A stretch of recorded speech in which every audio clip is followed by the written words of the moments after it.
15 years ago, culinary school handed me this recipe: veal curry, braising technique, the kind that separates people who can follow steps from people who actually understand what heat does to meat. Here's exactly how it's done. 1. Gathering veal and onion. 2 pounds of boneless veal, shoulder or breast. 1 large onion, 3 cloves of garlic.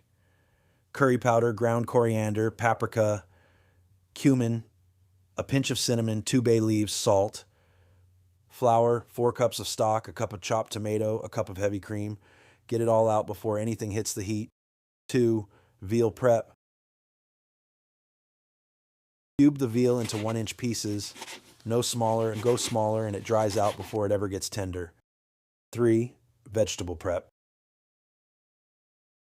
While the veal rests, the onion and garlic. Peel it, slice it thin, dice it fine. Crack the garlic skin off with the flat of the blade, mince it fast.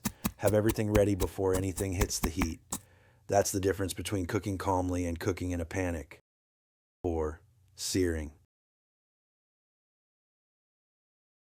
Oil in the pan, heat it until it shimmers. Sear the veal in batches. Don't crowd the pan, or you're steaming instead of browning, and browning is where the flavor lives. A few minutes aside, just until it's colored.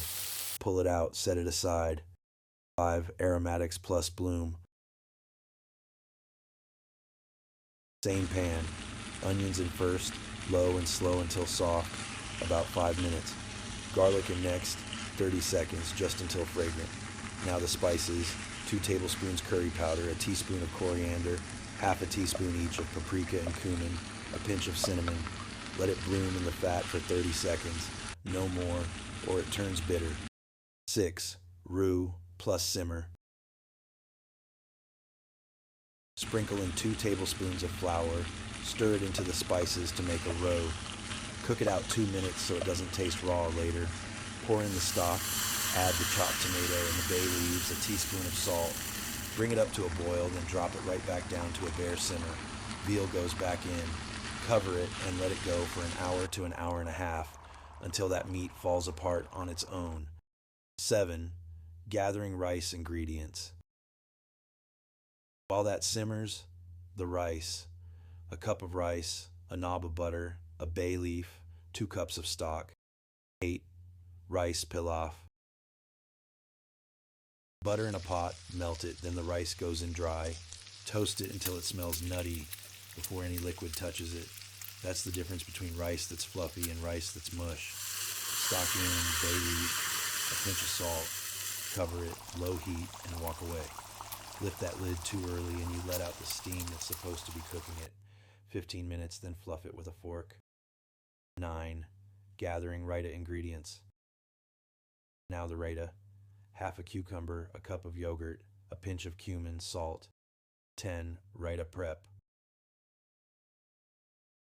Grate the cucumber, squeeze it dry in a towel, skip that and it turns watery. Stir the cucumber into the yogurt with the cumin and salt.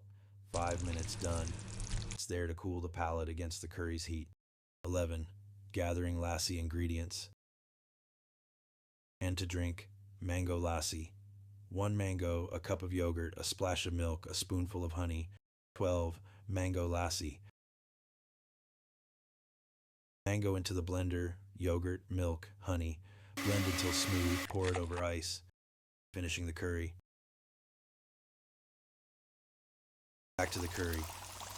Off the heat, stir in the cream, taste it, adjust the salt if it needs it. 13. Final plating.